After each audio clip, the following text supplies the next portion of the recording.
Hello, everybody. Good morning. Welcome to Joy News Desk. My name is Kenneth Jesse. Coming up this morning, government bans mining in forest reserves. Violators face up to 25 years in prison as it repeals LI 2462. La Dadikotopon and Ayawaso North becoming air pollution hotspots as environmental scientists complete mapping of pollution hotspots in Accra. And also this morning, we have a conversation with former Tourism Minister Catherine Afeku. We have business updates as well. Stay tuned for details.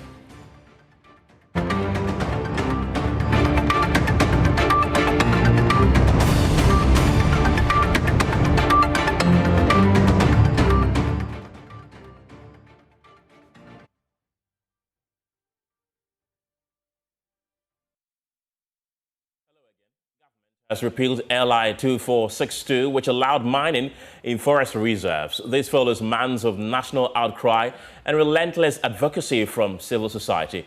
The Environmental Protection Mining in Forest Reserves Revocation Instrument 2025 matured into law on Wednesday, December 10th, 2025. The maturation of this law effectively strips the president of the power to authorize industrial mining within the nation's protected forest belts. So what does this really mean? Let's analyze this. And Professor Emmanuel Arhin is a professor of applied geology at the University of Energy and Natural Resources. Grateful for your time this morning. Some will say this has been a long time coming. Is it a little bit too late? Can you hear me? I can. Okay. That is the perception of some people. But technically, I have a different view, even though many people are itching that law should be passed. But the question is, in nature, God gives certain things to us. That is the resource that God has given to us. And part of it tends to be within the forest. It's not the entire forest that hosts the gold mineralization. So to me, from where I stand, I thought that we should have been very careful. So if Ghana is to be developed in the mineral resources are some of the things that God has given to us for our development. And then asking us not to tap it, I don't think is a good decision. The areas that host the gold projects can be explored. Those for national development. The governance system is the issue. And instead of the governance system, we come out of a blanket legislation, which will rather make the country poorer and poorer. There are some cases in Ghana or some areas in Ghana where mining is going on in the forest reserve. And what has been the negative impact of that? There hasn't been a single negative impact because if my concession is within a forest reserve and the condition is you replicate that portion of area that your concession is to get us another forest, that is not going to be a negative impact. But if we will allow Galamsey people that do not exist, and we cannot find them anywhere in our legislation, and we allow their act to force us to come with a law like this, then I don't think we are doing good. So according to you, this is a bad move. Though the legislation, they say, has come late, but I don't see what it's going to give to us, because we are going to leave the resources that God has given to us to develop our country on top, and I don't know what we're going to use to substitute it. So I have a different view. Professor Arhin, but there's a reason why it's called forest reserves. There's definitely a reason why it's called forest reserves, to be reserved for the future, perhaps. And you are saying that you disagree with the repeal of this new LI. What should have been done then? Should people have been made to continue mining in our forest reserves? Is that what you're saying? What I am saying is that the people that are messing up the forest reserve legally are not supposed to be there. Okay? So what we need to do is to get rid of those people who are not supposed to be there. Nemo Abram is mining in a genuine forest. They legally there, and they are not destroying anything there. So why do you say that most part of the forest reserve that we haven't even done our exploration to see what is there? You just come out with a blanket and say that don't go there. So you are of the view For that the national development. you are of the view that this law should have been made in such a way that it will deter illegal miners from mining in the forest reserves and allow large-scale miners to mine there, right? Exactly that. Exactly that. But what I know about the law is that Minerals Commission don't give concessions to small-scale people in the forest reserve. So anybody that is found in the forest reserve is a thief and must be arrested, prosecuted, and jailed. Right. It's not that blanket legislation that we brought. That will not do anything. Those people that are hiding, getting in to destroy the forest will still do so. We better sit up and look for a proper thing to do. Let's tear them out. Let's get them out of the area. They don't have the permit to be there. Professor Arhin, hold on for me. I'll come back to you. But I have Mahmoud Kabari, who speaks for the Lands and Natural Resources Ministry. Mahmoud, grateful for your time this morning. The LI has finally been repealed. But as Professor Arhin has been saying, he says it is a bad move. According to him, he would rather that this LI would have contained clauses that will prevent illegal miners from mining in forest reserves and not a total ban of mining in forest reserves. Is that something that you agree with him? For having me this morning on your platform. Good morning to yourself and your cherished viewers. Good morning to Professor Arhin. I think that this is a milestone. This is a step in the right direction because clearly this was part of the social contract we had with the Ghanaian people during the electioneering period where we said, look, the LI 2462 have very negative effects on our lives as a people than its positive effects. And so when we come into office, we'll do all it takes within our power as a government to revoke it. Exactly what has transpired or what has happened in the past few days. And so for me, I think it is about taking a step towards a bold era where we all have a very lasting solution to protecting our forest reserves and preserving them for the next generation. What has happened has indicated clearly that this government have shown the political will as far as protecting our natural resources and fighting the menace of illegal mining is of concern. The other conversation about we having very clear laws, critical laws that looks at how to enforce protection is also a conversation for another day. Already, when you look at the guidelines for EPA, the guidelines for forestry commissions, they are there to strengthen protection of our forest reserves. If we want to go a step further in strengthening those laws, those guidelines, that is a conversation for another day. But as we speak, the revocation of LI 2462 is a step in the right direction, and we all must commend government for doing so. I'm not surprised that groups like Coalition Against Galamsey, Arocha Ghana, CASA Initiative, Eco-Conscious Citizen, Braze, Taylor Crabe, among many others, about 17 civil society organizations have commended the government for taking this bold step.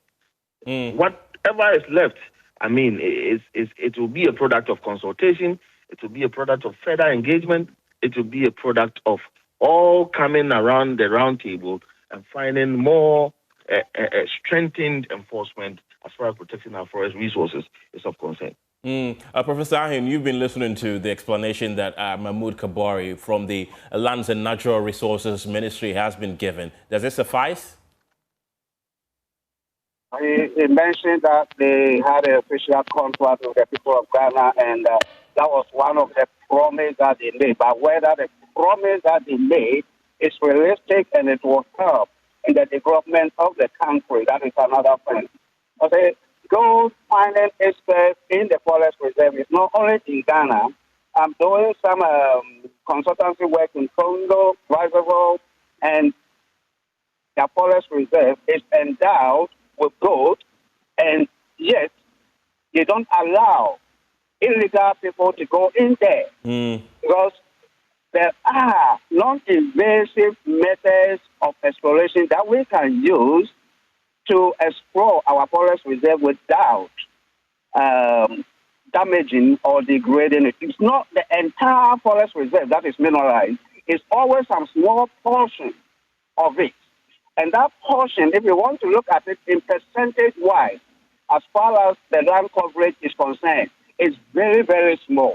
So just looking at the small portion of it and coming out of a blanket distance, what I want him to know is that the Billenian system supports forest work. So you will find out that most of the forest reserves are underlain by this Billenian system, and that is where our goal is. So technically, if we want to do this, then what we are trying to say is that we should take gold out of our system as a source of income, something that is going to support our GDP. We need to be very careful because the environmentalists will come out to say this. But if you try to quantify the percentage of the area that will be mineralized in terms of gold, it's insignificant. And that is why my proposition is, if a concession is given, and it's given to a large-scale mining company, where they have to do exploration, define the oil zone, and then write for mining lease, like Newmont Abrim did, we will not be interested in this. I was among the first people that worked with Newmont Abrim at that time, and then when we did our exploration, we found out that the mineralization extends into Virginia forest. We applied to Minerals Commission to go into that forest, but they said no because of this law. But when Newmont came, they came in with a proposition that the heart of the mineralization extends into this Virginia forest. And without this, we cannot have a mine here.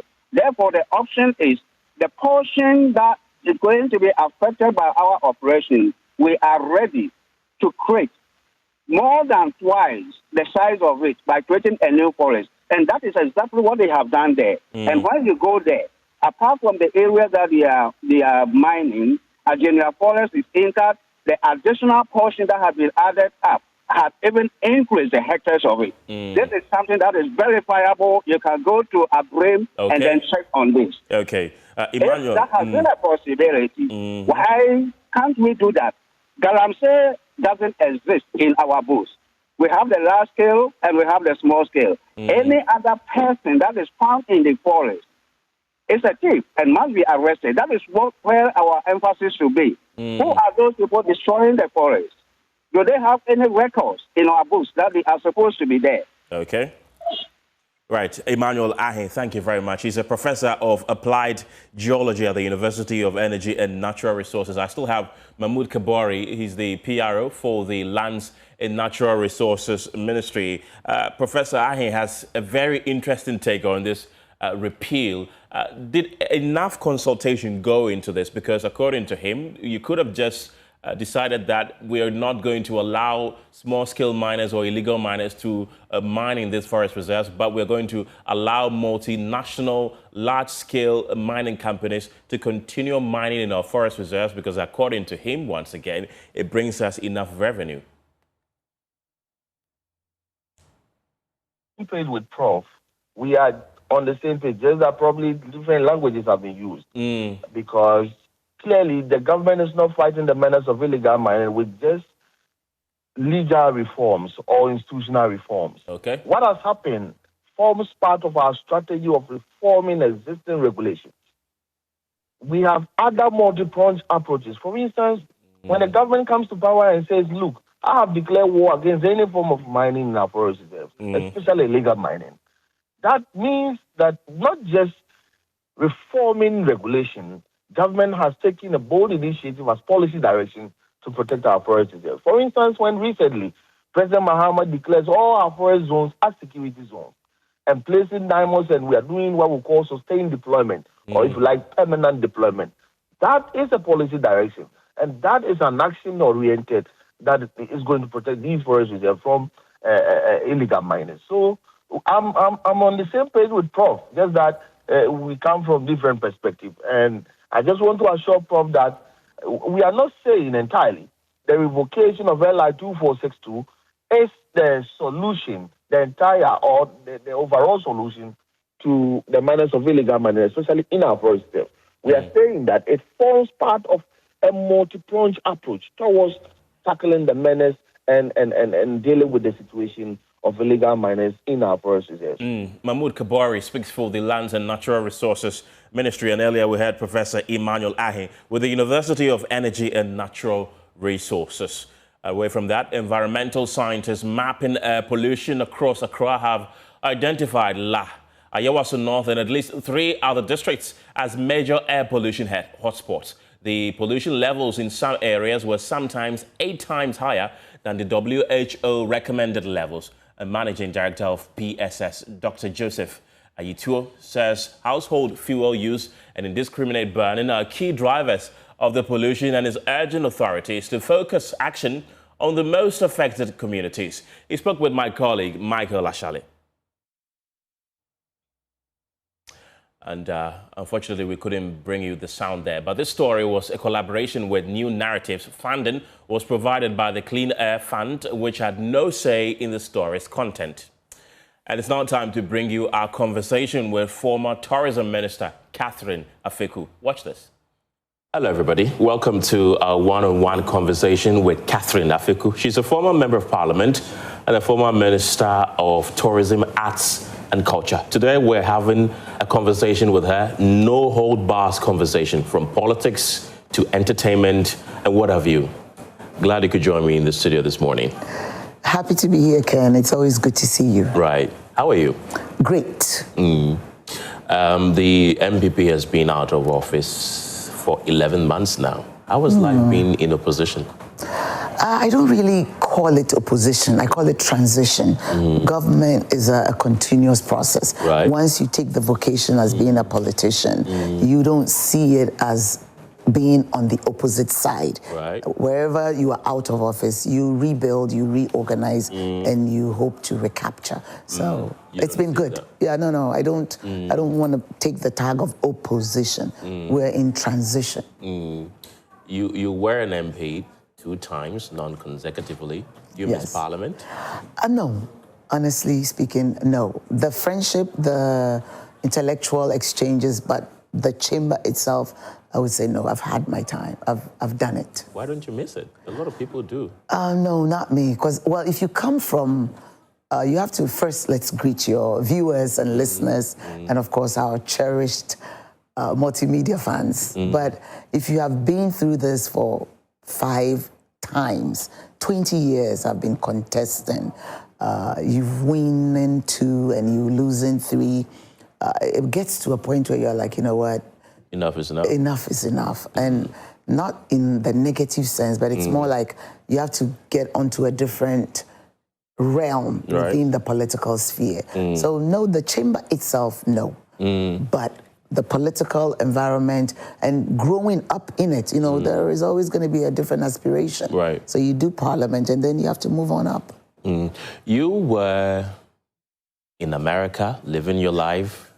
You were an American citizen. I mean, living the American dream. Yes. What made you decide to abandon all of that, including renouncing your American citizenship, to come back to Ghana? I think the key word will be patriotism.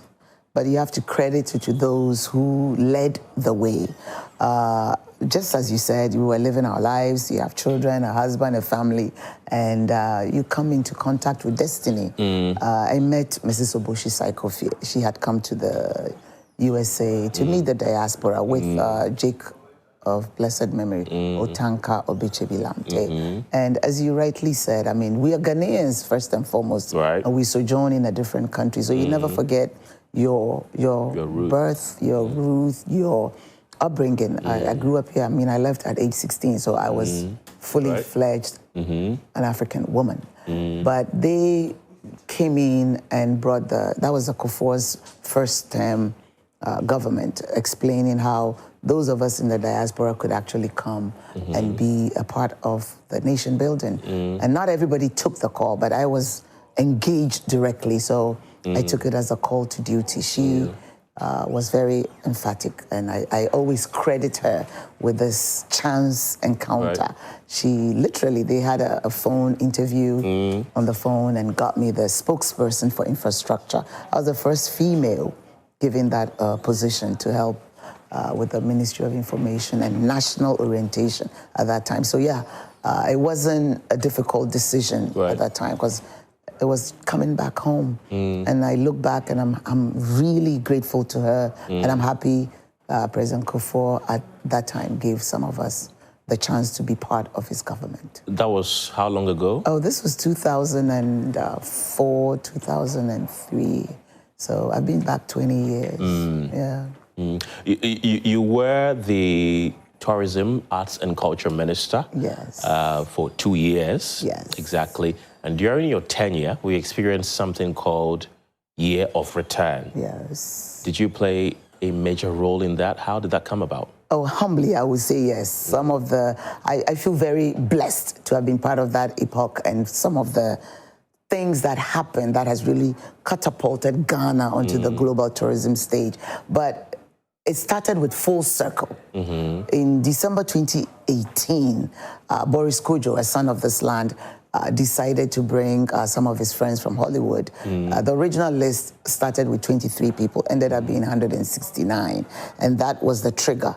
This was 2018 to celebrate a full circle of coming back from America to Africa. So they did the circle. And it was very significant. That is really the beginning of this migration and this phenomena that you see of people coming back home. Right. And it was not easy, Ken, I have to tell you. It was new. I mean, back in the 60s, Dr. Nkrumah brought Muhammad Ali. You remember? Will Smith? Yeah, Will Smith came before December 2018. But this return, Maya Angelou and the rest were all here. But this particular one that I led would be the catapult. Because right now, Ghana is on the lips of everyone in the diaspora. It is because of what went through.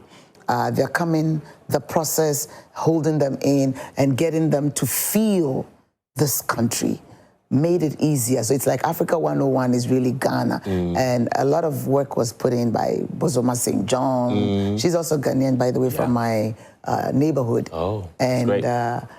Boris Kojo and all the Hollywood stars that came. So with them, we started the ushering in of Year of Return. And there's a gentleman that you need to also know and acknowledge. He's an African-American who's now permanently living here, Diallo Sombri. He was the one who was actually the birthing of Year of Return and all this come back home and the whole culture. But I played a very pivotal role, and you can't take that away from me. But you have to add passion. It can't be just business as usual. You have to be on the ground, involved, immersed. That's what turned this thing around. You left the ministry in 2019. Yes, March but of 2019. course, the Year of Return continued. Exactly. Yeah. It actually started in 2017. Right. Just the so build-up. It continued. Now we have Dirty December and other, fun December, activities. NGA. Exactly. How would you say this legacy of yours, because of course it started when you were sector minister, how would you say it has been sustained? Good? I would say it has been. I mean, to be fair, tourism is a sector that has not been prioritized in our country. And that is a true statement. I've sat in cabinet and I've seen how other sectors of the governance structure is a priority sector: education, energy. But when you look at other jurisdictions, tourism can change the dynamics of the economics. But we were not putting in money hitherto. I mean, Dirty December, to give credit, started in 2016. I met Mr. Easy. This is a Nigerian young artist who was doing this at Empire near Pastor Duncan Williams, Reverend Bishop. Yeah, that's where he started. And I met him one-on-one. And he's the one who actually I met, and I know he was doing this, and Dirty December has been sustained. So I don't see the verve and enthusiasm. The government cannot take over completely, but they need to support. because these things bring revenue into the nation. I mean, people will stay in hotels, they will buy food, they will use transport, and they will also visit tourist sites. So if we don't put in the necessary resources, you can't get it back. If you go to Spain in the summer, the entire nation, they don't have cocoa, they don't have gold. They build on tourism. Yeah. But Ghana, the little that we put in 2018, leading to 2019, we were able to secure $3 billion. We queue for IMF to give us half of that. So if we spend resources into just that one sector, you will see the ripple effect. It's a service sector, and it has the only sector that can employ 3 or 4 people in one job. A typical hotel takes 3 people for one job. Yeah. At the front desk, you have the 6 to 2, 2 to 10, and 10 to 6. Yeah. One job takes 3 people. But if you look at the value chain, we have not even touched the surface of tourism. Culinary delights, just showing Ghanaian foods and doing the cultural fashion. Yeah. Makeup is a $1 billion industry. And we have it all here. Music, dance, museums, tour sites. Even the tour guide are trained in Mauritius, and they make more money than we have here. So it is a sector that requires government just focusing on it. And I don't mean to, highlight one region, but I have the experience, and I know Volta is not the NPP stronghold, but that's one particular region that if government is to put in $1 billion+ in just focusing on tourism development, this country can make 10 billion in tourism. And really, that's my favorite candidate, talks about it with passion. Ken speaks thoroughly about tourism. It is because he has seen what it can do. In the Volta region, you have the lake, you have Volta, you have the sea. If you go to Denuketa, the beaches are so clean. You have the forest, the mountains, and you have the people. If you put a hotel training school, we don't have one. These ad hoc schools are not what we need. A top-notch management training school in this country, you just put in the Volta region. So you get the Francophone countries to patronize. If you put something like that in Aflao, you get Togolese, Beninois, Nigerians to participate. And the good thing about this industry is if you train skilled labor pool, you can export. Wow. Yeah, it is an industry that can take care of Ghana's unemployment quagmire, but we are not seeing it as a priority sector. I was passionate. I didn't sleep. You see me running around, meeting all the stars, getting to know them. And that is really the trick. You need them. You need to know those who propagate your sector. And just a word from Sak or Samini or Stoneboy.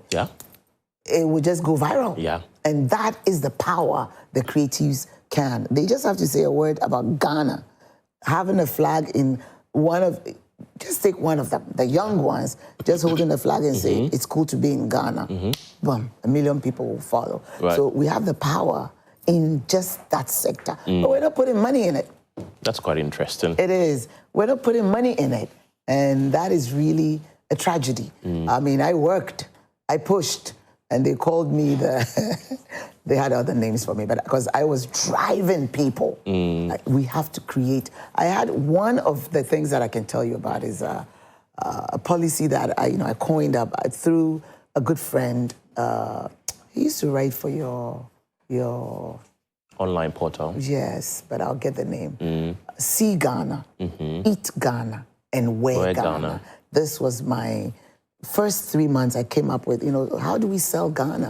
And that alone, simple but effective tool to promote Ghana. And it worked. But it was one gentleman, before we leave, I'll get the name, who got me.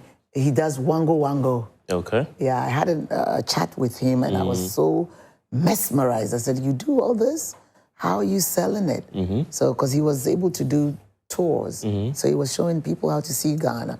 And he cooks. He's also a chef. So he was letting people eat Ghana. And he was always wearing African attire. So he was wearing Ghana. And right there, at lunch with him, I coined up that. So I'll always remember it was through his inspiration that I came up with the policy that guided me throughout my tenure at the ministry. Everything I did was deliberately linked to either you're seeing Ghana, you are eating Ghana, or you're wearing Ghana. In 2024, December 7th, December 8th, December 9th, between that time, the election results were trickling in. They were declared. Where were you when the election results were declared?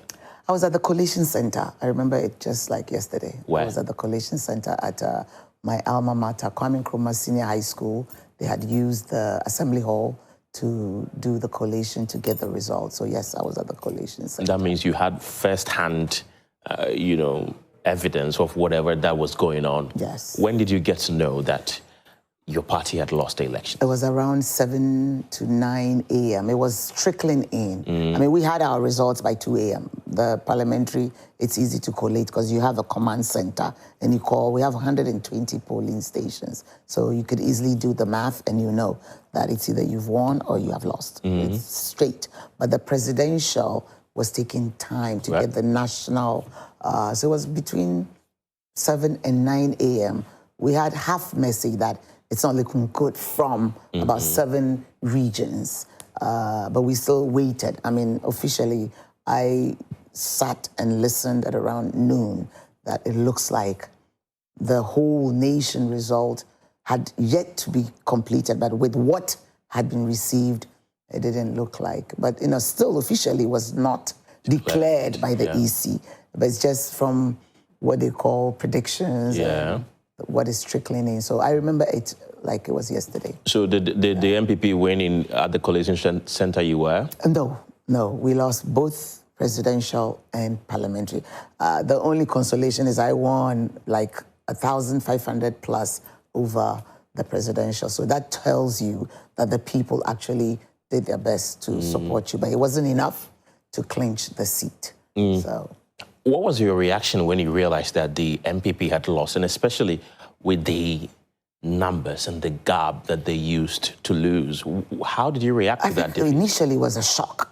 Like you get numb because I didn't believe it, and you still feel like it's disbelief of all the things we have done. Yeah, there were some issues, economics, the CD, the inflation, and there was this general dissatisfaction on the job front. So, but you would have thought, and it's every politician's illusion, that because you have done A, B, C, natural tendency is the people will send you back into office. So when you've done politics for a while, it's win or lose. So you have to psych your mind. But it's only natural that when you get that news, first you react, you are in denial. Then second, it gradually sinks in that, okay? And then third, it hits you. And that was a major blow because it was a tsunami. We lost, like miserably lost. So now after 11 months, you can relax and talk about it. But it was difficult at first because you couldn't believe that what did we do to deserve this whipping? So. Going into the elections, were you confident the MPP was going to win? It was a 50-50. Like I said, I'm a veteran. I started this 2008. I started 2006 technically, campaigning leading up to 2008 elections. So every time you're entering, you have this thing of it could go south or it could go for you. Right. So, but your first time, you're a bit naive and you are jumping up and down thinking the whole world loves you. But when you've been through it a couple of times, you have to psych your mind that you could win or you could lose. There's never going to be a second or third round for a parliamentary elections. It's majority. So what do you think contributed to the MPP's defeat? Well, now that we are back home, you have sat, I think it was a lot of factors.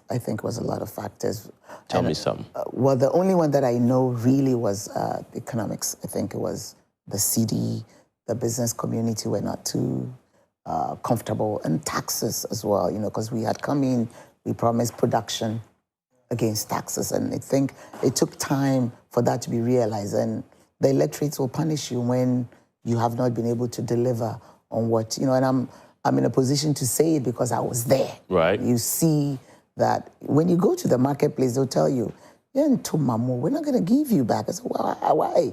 Your daughter is going for the free education. Well, that's not enough. So there were snippets of it. But in hindsight, when you are in office, you hope against hope that you can turn things around. But it gives you also an opportunity to do your homework and to reorganize, to recapture with the hopes of coming back again. There are others who have also raised concerns that the candidates that you presented in 2024, the former Vice President, Dr. Mahmoud Bawumia, contributed to your defeat. Do you share in that opinion? I don't say it was 100%, but it contributed because there were factors. When you have been a vice presidential candidate for 8 years, a vice president for 8 years, that's 16 years in that same structure. So there will be fatigue. And also, there were a lot of factors, you know, because I'm not here to hold brief for people, but naturally, if you come to my constituency, I have Value and Jura.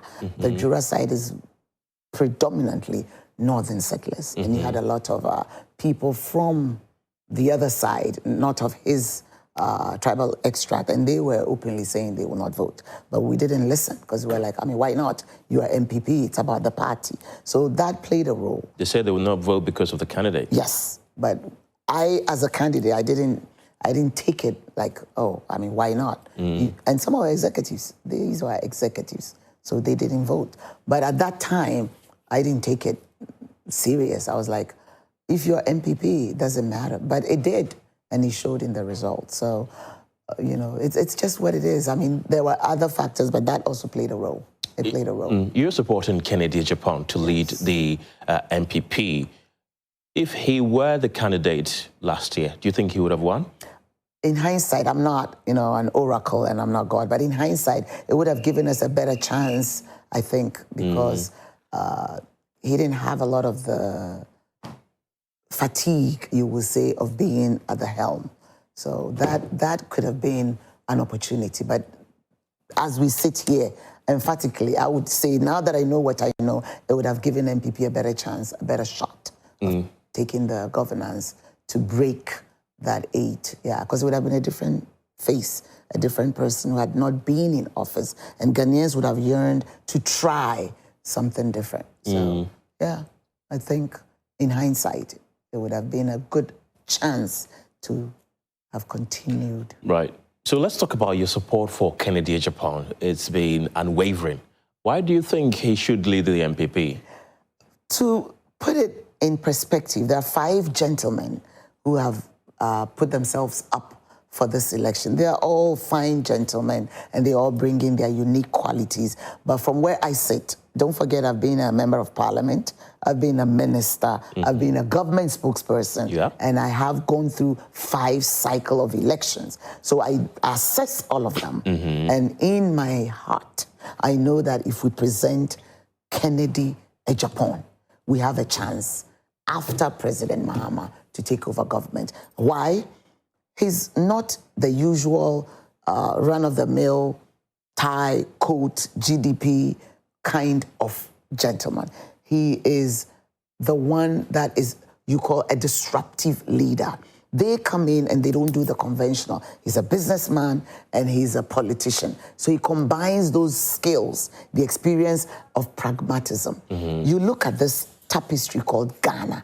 Every single district has a unique product that can create an industry to create jobs. In fairness, President Akufo-Addo, in our first term, we came up with the 1D, 1F, and I recall vividly, because my assembly were tasked to get 3 unique products that can be metamorphosed into a factory, an industry. So it was a work in progress, but I could tell there was financial challenges. No industry per se came up in I use my constituency. So if we had gone on that tangent, even doing 2 per district, see then this 14% national unemployment rate would have gone down a bit. But that is the call on the ground. And Kennedy comes across as someone who has done it before.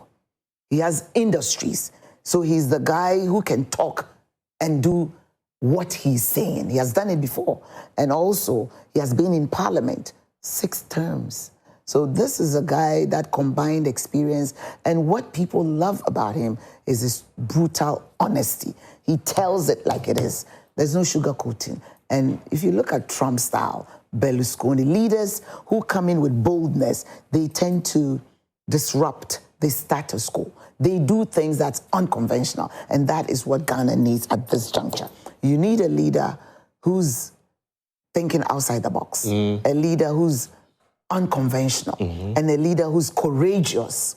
He has been very consistent. Let's industrialize. Let's wipe out unemployment. How are you going to do it? He said, industry. So he's not talking from a vacuum. I have done it before. I have created industry. Okay. I've employed people. And the real issue in our country is unemployment, youth unemployment. So I have the antidote. If you give me the opportunity, it's in very simple terms. Sometimes I recall I was in the US when Clinton was campaigning, and he had this thing of KISS, keep it simple, stupid. Keeping it simple is always the solution to a lot of our problems. He keeps it simple, pragmatic, and it's result-oriented. That is why I said, no, I like this gentleman. I like his style of governance, and I like his can-do attitude. That's what we need. We need somebody who's emboldened, who's courageous, but who's also results-oriented. Speaking of the temperament that you say that has won him a lot of fans, it has also won him a lot of enemies. His, critics say that this is a bad temperament of someone who wants to lead the country. Now, the opponents say he's fought women, men, his foes, adversaries, party members, and almost everyone publicly. Just recently, former gender minister, who was your colleague, I know you remember her, Sarah Joseph. Of course I do. Yes. I mean, it's not that long Sarah ago. Joseph. We've only been out 11 months. Exactly. Sarah Joseph came out publicly in full force, telling Ghanaians to outright reject Kennedy Agyapong because of his temperament. That is what Joseph said. Because of Kennedy Agyapong's temperament, Ghanaians should reject him. And this is somebody who has 2 children with Kennedy Agyapong saying this. So really, if somebody who used to be or right now is as close to him as Sarah Joseph is saying that he should be rejected, why shouldn't people listen to that? Ken, well, your namesake, you've actually answered this whole intro to your question. And I think you are also being a bit selective. Not that I want to spend too much time on Ajua, but in that same conversation, she vouched for the principled nature of the candidate who would turn things around in Ghana, who's Ken. Said, the Ken that I know, he is very principled, and he will not tolerate family and friends kind of governance. So you can look at the big picture. There are 18 million people who are going to vote. And one person who, in her effort to denigrate, actually comes out, it's reverse psychology, to vouch for the principled nature of Kennedy Agyapong. I will tend to take that positive element of the end of her vituperations. But I'm here to talk about Kennedy. But if you bring it up, I'll tell you the nuggets I took out of it. I was, okay, listen to that lady. In spite of all the stuff that she said, she was able, not coerced, not pushed, that the Kennedy that I know will not tolerate family and friends. And if I were to be in this arena and Kennedy wins, I will not be given a job. So my political career will come to an end. Now that statement is very loaded. It tells you 2 things. Kennedy's principled.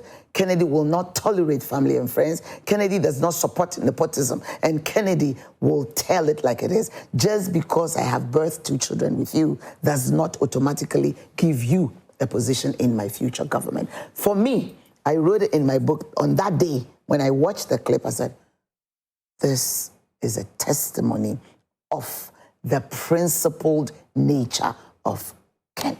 That's all I took out of that. So the rest, I mean, if you are saying her opinion as against 18 million people who go to the polls should be the gospel, then you're not being fair to the rest of the Ghanaians. But I don't want to spend my beautiful time preaching about Ken's attributes on her. But if you were to put in context what she said, that I took home is she was able to testify that Ken is a principled man. And that's it. And the rest, you took it up. You can put it somewhere else. She also mentioned that we should not vote for an individual who insults women. And you should have put it in context that where was she? She was campaigning. No, where was she when Honorable Kennedy Ejapon was insulting all these women, and as a gender minister, she didn't go out there to do anything about it. So it's convenient for her now to be part of the chorus. But like I said, I want to bring us back to why I am here. But if we go into it, there is a lot that will just put her in a very bad light. And I'm a woman.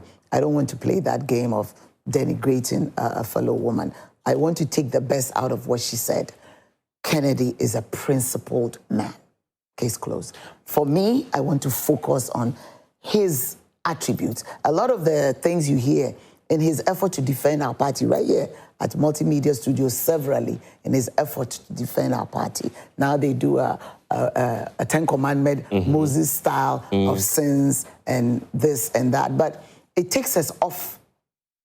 See, we need to focus more on what is it you can do instead of this internal rivalry and pettiness, because that takes you off the focus. The focus is Ghana. The focus is a party now on the fence, in transition, reorganizing itself to choose a leader who will contest post-President Mahama's tenure. That is the focus. If we tend to digress into who said what, who are not going to be on the ballot, me, where I sit, Catherine Afiku, I don't spend energy on what others said. I spend energy on what Kennedy said when he went to Dododio, what Kennedy said when he went to Lejokuku, what Kennedy said when he went to Osu Kole Klote. That, for me, is where my mind is. What is it he's going to do to alleviate poverty? What is it he's going to do to bring out enterprise and private sector leading the transformation in the economy? That is the substance of our internal contest, not aggrandizing some followers of contenders. That will make me remove my eyes off the ball, Ken. I'm here to speak about your namesake, Ken. And of course, I mean, the opponents have also said that part of your defeat is to be blamed on Kennedy Ejapon, because they say that the NDC used most of his messages that he said against your own party to campaign against you. Are you 100% sure? Because these are, I am 100% sure. Are you 100% sure? 100% sure. We started off with what made you all lose, and I told you a few factors. Right. And then it goes into he was just a contender in 2023. He came second, 37% plus. Okay, and in that whole 8-year period, if you were to record all of us, our vituperations, explosions, and our individual contribution to the demise of our party, I don't think it would be fair to dump all that on an individual. When people say that, you know, when you're in contest with a person and everyone is lumping an attack, I've been in politics. It tells you you're going to win. I can assure you. When you are in politics and the arrows are being thrown at you all the time, it means you're doing something good. It means you are unraveling your contestants. It means you're doing something that unnerves them. So all these accusations, false or otherwise, will not distract Team Kennedy or the contestant himself, because it's happened in the past. You can catch the entire interview on our various social media platforms, and that's how we end News Desk this morning. For more news, of course, you can log on to myjoyonline.com. My name is Kenneth Jesse. The news team returns at midday with News Today. Have a good morning.